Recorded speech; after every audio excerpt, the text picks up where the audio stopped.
Abre nuestra mente y corazón, déjanos sentir tu espíritu de amor. Abre nuestras manos, abre nuestra mente y corazón. Queremos vivir la fuerza de tu amor, Señor.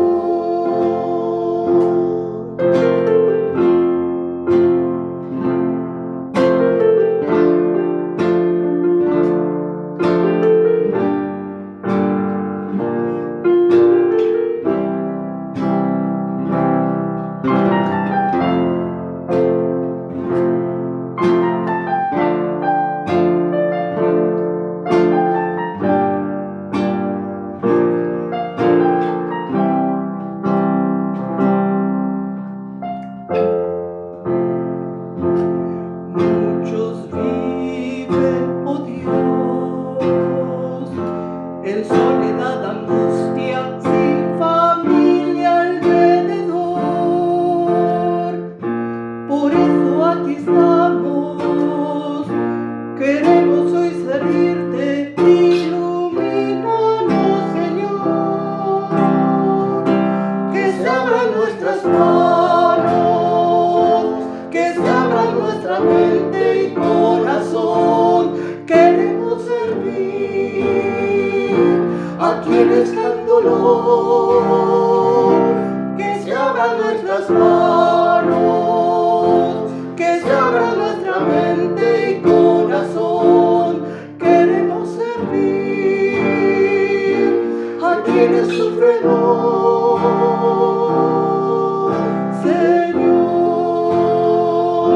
Que se abran nuestras manos, que se abra nuestra mente y corazón. Queremos servir a quien está en dolor.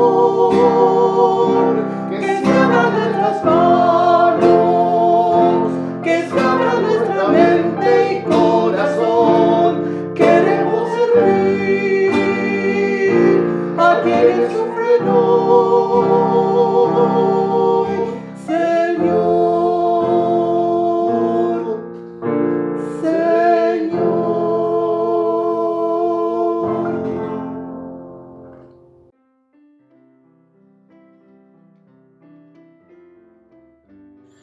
Estimados hermanos y hermanas, amigos y amigas, hoy hemos leído el Evangelio de Marcos, el capítulo 12, el verso 38 al 44, que nos habla acerca de la acusación de Jesús a los escribas y la ofrenda de la viuda.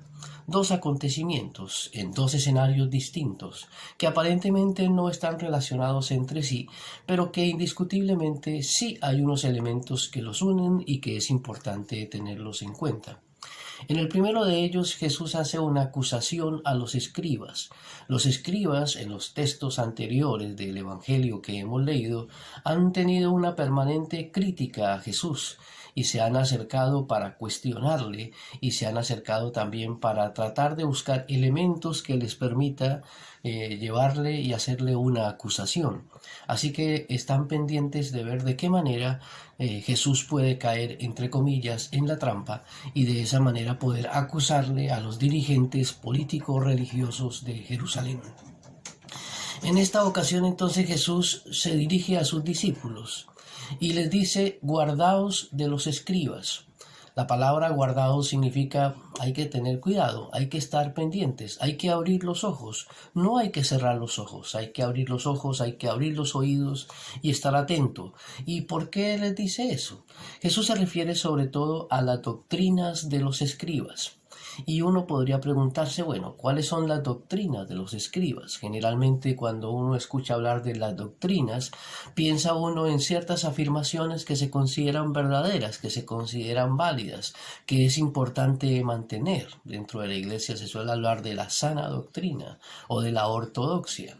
Sin embargo, lo interesante aquí es que Jesús no habla de la doctrina como una serie de afirmaciones, como una forma de pensar o como una forma de creer. Aquí cuando Jesús habla de las doctrinas se refiere a las prácticas. Es decir, hay una ortopraxis, unas prácticas que se realizan cotidianamente y más que detenerse en lo que los escribas creen y en los que los escribas dicen, Jesús se detiene en lo que los escribas hacen. Y es ahí a donde Jesús dirige las críticas, no tanto a lo que creen, no tanto a lo que dicen, sino a lo que ellos hacen. Y dentro de las cosas que ellos hacen, menciona varias cosas. La primera de ellas es que los escribas les gusta tener unas largas vestiduras, posiblemente para mostrar la diferencia que tienen entre los demás. Unas diferencias que lo quieren hacer sobresalir y que los demás se den cuenta que posiblemente son personas honorables, personas dignas, personas de cierto reconocimiento. Y eso es importante porque quizás muchas veces se piensa que la ropa pues es lo que hace que las personas tengan la dignidad. Pero Jesús solamente la menciona como una de las prácticas de ellos. La segunda cosa es que ellos aman los primeros lugares en la sinagoga, es decir, que buscar los sitios de privilegio donde pueden tener un mayor acceso a ser reconocidos y a ser vistos. Pero también les gusta los primeros lugares para la cena, para comer, en los lugares donde tienen que ir a cenar. Todas estas características muestran una serie de prácticas de personas que se les olvida su tarea fundamental, que es la interpretación de la palabra, y se convierten realmente en instrumentos o utilizan la función que ellos tienen para su propio beneficio, para sus propias pretensiones. Es una actitud ciertamente egoísta. Utilizan las responsabilidades y las tareas que tienen para mostrar y utilizarlas para su propio bien y su propio beneficio. Pero lo más duro de esas prácticas quizás no son esas. Podrían pasarse esas prácticas, pese a ser prácticas un poco molestas y detestables. La práctica más dura es que generalmente devoran las casas de las viudas con pretexto de largas oraciones. Y esa es la acusación más dura. Es decir, utilizan la religión como un instrumento para robarle, entre comillas, el dinero a los pobres, y en este caso el dinero a las viudas. La religión se convierte en un instrumento de saqueo, de explotación, un instrumento que le quita a los pobres lo poco que ellos tienen.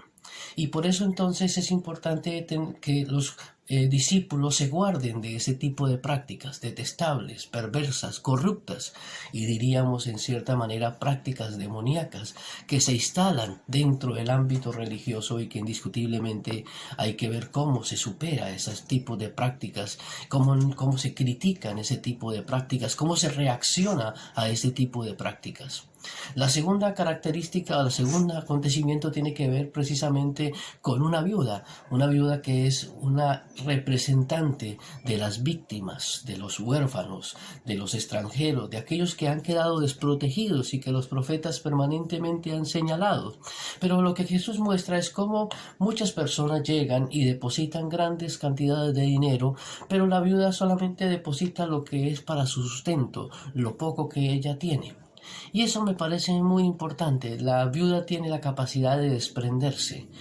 Nos hace pensar a nosotros mismos cuando en nuestra casa nos llenamos de muchas cosas, tenemos tantas cosas y a veces consideramos que nos faltan más cosas y pareciera que si no tenemos todas estas cosas no podemos vivir. Pero la viuda nos enseña la capacidad que tiene de desprenderse, la capacidad que tiene de entregar lo poco que tiene. Y eso me parece un aspecto importante. Pese a eso, pese a tener muy poco, pese a no contar con muchas cosas, los escribas están pendientes de ver de qué manera se le quita lo poco que tienen los pobres. Y en este caso lo poco que tienen las viudas. ¿Por qué eso es importante? Porque hoy en día indiscutiblemente hay prácticas terribles, prácticas perversas, donde se le quita lo poco que tienen las personas, lo poco que tienen las víctimas, lo poco que tienen las distintas grupos humanos a veces que no cuentan con los recursos suficientes para muchas cosas, ni con la capacidad suficiente para muchas cosas, y entonces se les explota, se le quita lo poco que tienen. Y en ese sentido, la crítica de Jesús, utilizando la representación a través de la viuda, es evitar esas prácticas precisamente perversas y terribles que se han instalado dentro de las prácticas de los escribas y que incluso el día de hoy todavía no han desaparecido.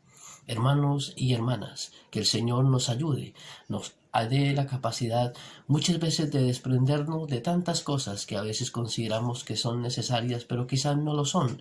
Y quizás una manera de hacerlo es precisamente asumir la actitud de la viuda. Aquí estoy dispuesta a entregar lo poco que tienen. Y en ese sentido me parece un acto llamativo, importante, que señala un camino que nosotros debemos tener en cuenta en nuestra práctica cotidiana. Que el Señor nos guarde, nos bendiga y permanezca con nosotros.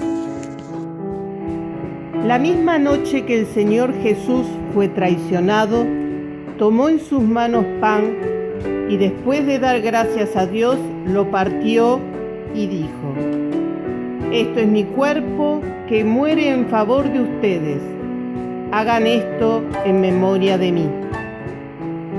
Así también, después de la cena, tomó en sus manos la copa y dijo: esta copa es la nueva alianza confirmada con mi sangre. Cada vez que beban, háganlo en memoria de mí.